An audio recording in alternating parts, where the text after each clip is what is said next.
Attention to go baby, what's good guys? Yoku here, and today you already know what time it is because I told you that I was going to do this in a video that may or may not have released. That's not important. What's important right now is that we're going to go over whether or not you actually need or should want Huohuos. And guys, I know it's pronounced Huohuo, but I'm going to call her Huohuo because Pokemon reference. Get with the times, old man. What I want to do is kind of give you guys a brief understanding of Huohuo as a character and maybe some little bit of opinions about this character depending on what's going on, right? So with Huohuo's character and all that kind of stuff, we can see that her trace, whenever the battle starts, Huohuo gains Divine Prevention, lasting for a certain number of turns. Divine Prevention, I'm sure this is going to be her like the talent thing that she has or whatever, the talismans or the sacred things.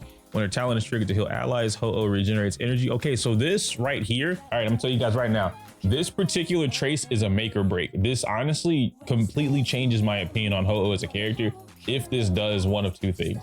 If this is similar to Locha, which when, for those that don't know, because you might be new, when Locha has his field active and then he auto heals you with a skill, the skill gives him energy. It gives him the same amount of energy that he would get if he just used this skill on his own. So it's really good to keep up with having a consistent ultimate. And Locha has an energy cost of, I think, 100. So it's one of the lowest energy costs in the game. Now in Huohuo's case, if Huohuo also has this same thing with her talent, and then she's going to regenerate energy similar to Locha, where it's the same as what her skill will be, or even half of that, to be honest, that'd be great. But if this is low, like, I don't know, if this was like, oh yeah, she regenerates freaking 1 energy or 2 energy, 0.5 energy, whatever. Like if this is just not, like it's worthless, just delete the trace. There's no point. But this is honestly a make or break for me for sure. Scrolling down, we can see her talent. This is what I was talking about earlier, the Divine Prevention. Okay, yeah, so Huohuo gains Divine Prevention, lasting for a certain number of turns. The duration decreases by 1 turn at the start of Huohuo's turn.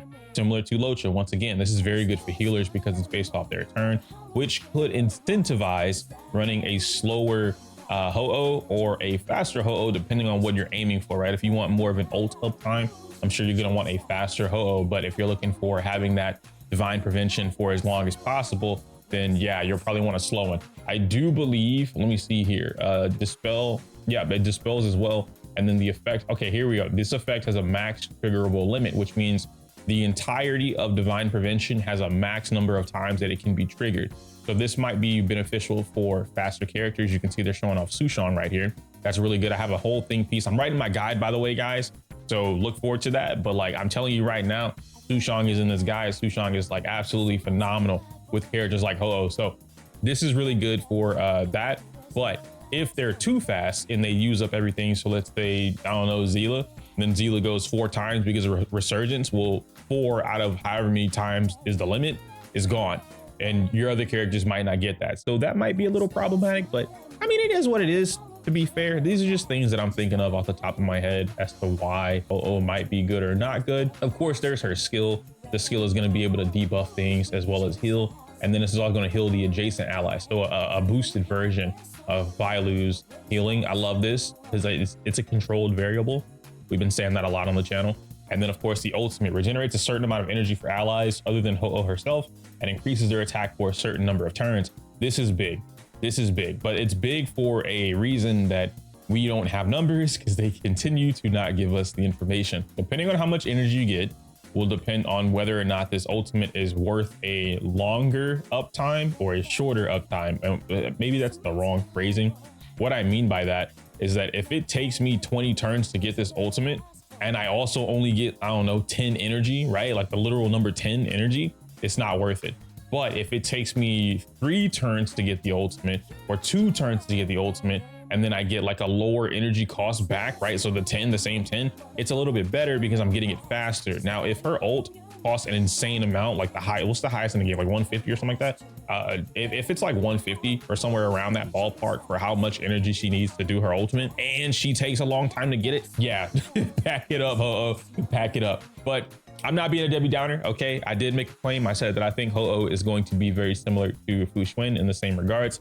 So we're gonna see if that's true. Let's go over to the light cone, right? Because this is why we're all here, okay? We're talking about the light cone, whether or not this is worth it. I wanna jump straight into Knight of the Fright. Knight of Fright, my bad. That's a lot of HP. That's not bad. 1100, that's almost 1200 HP. This is really good. 500 defense, I like this. Light cone ability, deep breaths. Increases the wearer's energy regeneration rate by 12%. This immediately tells me what I need to know. The fact that her signature light cone is enticing me to pull it with energy regeneration rate tells me that she needs ERR. which means she is more than likely going to have a high energy cost, or the rest of her skills and basic attacks. Just the rest of her kit is not going to provide her enough energy to be able to get a 2 to 3 turn ult, which I don't know, maybe Divine Prevention lasts a good number of turns, right? Like 4 turns or something like that. Who knows? I don't know. When an ally uses their ultimate, the wearer restores HP for the ally, currently with the lowest HP percentage. Okay, so you restore HP whenever you use your ult. I like this a lot. When the wearer provides healing for an ally, increases the healing. Oh yeah, I like this one too. The attack percent right here, 2.4%.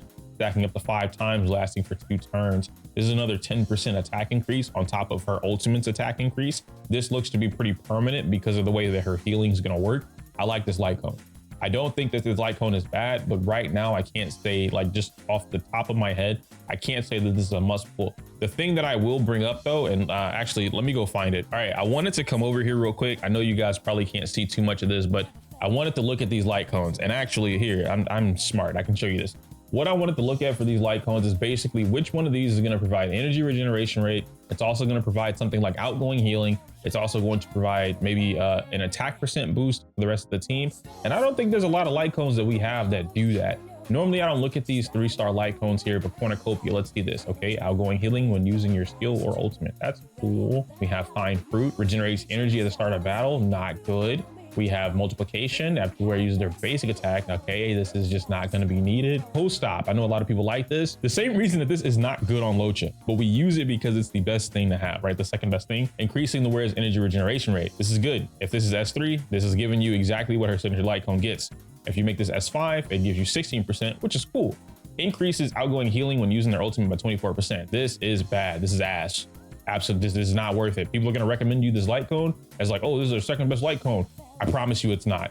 It might be because of the energy cost, but this is not going to be her second best light cone. You're losing out on using the other second half. Correct me if I'm wrong. Correct me if I'm wrong. But if this was something like, I can't talk to you about it, but there's another light cone that I will say that like it's coming, and it has like turn limit, right? So it says increasing outgoing healing by X turns. Okay, that's all I'm going to say. Wait for the rest of my guide and then you'll see what I'm talking about. But if it's something like that, then yeah, post-op would be a lot better, but it's not. Shared feeling increases the wearer's outgoing healing by 10%, regenerates 2 energy for all allies when using skill. This is doable. I'd have to test this out and see if it's gonna work. Perfect timing is okay. Effect resistance, I don't think she needs this, but we'll find out. She could be another Locha. Locha has a whole like resist crowd debuffs by like 35%. She might have something like that too. Increases outgoing healing by that amount. Okay, but that might be worth it, right? And if you have a high effect resistance, because I think my Bailu, when I fully gear her out, she got like 70 something effect resistance on top of like giving her 16%. That's almost 100% effect resistance. And then being able to give her this, which is basically a whole chest piece just for wearing the light cone, would be really good. If you were to somehow S5 this, that goes up even higher. Oh yeah. I like looking at perfect timing. I like this. Outgoing healing can also be, okay, yeah. Perfect timing might be valid. I need to put that in my notes. None of these look like they're increasing attack. Echoes of the Coffin, this increases his attack, but not for the rest of the team. After the wearer uses their ultimate, all allies get 12 speed, not even 12%, 12 flat speed. That's good. And then of course you have Bailu's light cone, which is going to be increasing max HP, very good. Increasing outgoing healing, very good. But you're losing out on ERR. So if we come back to her signature light cone, Knight of Fright, I think Knight of Fright is fine. This is not a DPS character, but one of the things that you guys really want to pay attention to when it comes to using your support characters is that when a support character is able to efficiently support the team, like that's it. They do everything perfectly, and then they can do a little bit more. Let's go with Fu Xuan. Fu Xuan, and actually here, let me go right back to Fu Xuan, okay? You know what I'm saying, man? She already shut her eyes, so let me show you guys. This light cone, a lot of people were sleeping on this light cone. You don't need it. You can do whatever else you want. That's fine. It's great. This really makes or breaks a lot of Fu Xuan builds. So increasing the max HP for Fu Xuan means that I don't have to worry about having a bunch of substats or a little bit more substats to reach that 8K threshold if I'm pushing for that. You also have the ERR. We just talked about why that's important. You also have whenever the wearer's HP is reduced, they all allies get a damage percent increase by 9% that lasts for 2 turns. This is perma active. You permanently have this 9% damage increase because she's always receiving damage. Why? Because Fu Xuan takes damage for the entire team. It's built into her kit. And then of course, at the start of every wave, restores HP to all allies by an equal amount, or an amount equal to 80% of their respective lost HP, basically making her a healer between every wave. And this is very important in MOC. You can use this in Stimulated Universe, but it's more important in MOC. And before, I'm pretty sure they changed it because of this light cone, but I could be wrong. We used to have 3 waves. Now we only have 2 waves. I did see the information about 1.6, all the changes. I will be having another video coming about that either tomorrow or later on tonight. I haven't decided, but this would be really good if the next MOCs have 3 waves again, because they're supposed to be more challenging, harder, things like that. So having light cones that just, it's more convenient. That's the best way to say it when it comes to signature light cones or any light cone. It's just more convenient than not having it at all. So we finally get back to Night of Fright. And I think my final verdict about this is that if you're able to get this, and I need to see her E1. I know it's always like, oh, E1 or the light cone, E1 or the light cone. Let me look at her E1 first, guys, and then I'll be able to make a decision on that. As of right now, just based off purely light cone and what I'm reading, I think the little bit of ERR in the light cone, the attack percent increase is worth it. But in the event you have Bailu's light cone, which most of us probably do because we got shafted, okay? I don't think I'd pull this light cone. I think if I already had an S5 post-op, if I had the new light cone that I can't say what I'm talking about, you know, I might look at that. Perfect timing. If I already had some effect resistance pieces with a high amount of HP percent, I might look at that. I'm just looking at different things to increase the longevity of this character, Huohuo, increase her bulkiness while also providing more benefit to the team, because a lot of the benefit that is going to come from her right outside of her being a healer is her ultimate. And there's 2 ways to go about getting more efficiency out of this character, or like use effectiveness out of this character. ERR, so getting her ultimate, right? Using that ultimate to be able to pop it every couple of turns, or attack percent increase, something that's going to increase the damage of the team so that they can make up for that. That's pretty much it. Night of Fright is okay. It just, you can be the judge, right? I'm not gonna tell you to pull or not pull. You guys know me, I'm an advocate for light cone banners. This might be the second light cone banner that I actually skip. And why is it always abundance characters? I don't know. Light cone banner sucks. I'm not gonna lie to y'all. This banner as a whole sucks. Huohuo's banner sucks. The 4 stars on the banner suck. I get it. New players might not have those characters. That's fine. But there is so much better characters out there that you guys can really benefit from. But yeah, you know, it's time for them to have that, whatever. This one, Shared Feeling, is okay. Again, I don't think this one sucks entirely, but I don't think this one would have been as good to have, because you're not really going to be using her skill, because the whole point of her being a solo sustain is that she doesn't need to suck up skill points similar to Locha. It might be okay if you get an S5 of that, maybe. I don't know, like if she's like, oh yeah, every time she uses her skill, you get 10 energy. That'd be pretty cool. Then I guess maybe it would force you to do like basic skill if you really needed to. I don't know. A like before you leave, because she's a streamer, you get it, because like this video before you leave my video. You know what I'm saying? Like, oh, come on, bro, Gwen Knife's the one.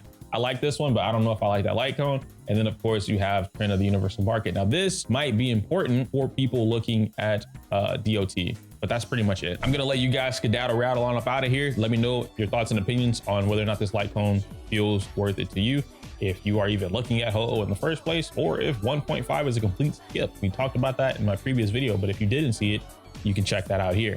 Anyway, I can't say my usual outro because it's inappropriate for YouTube. Smell you later.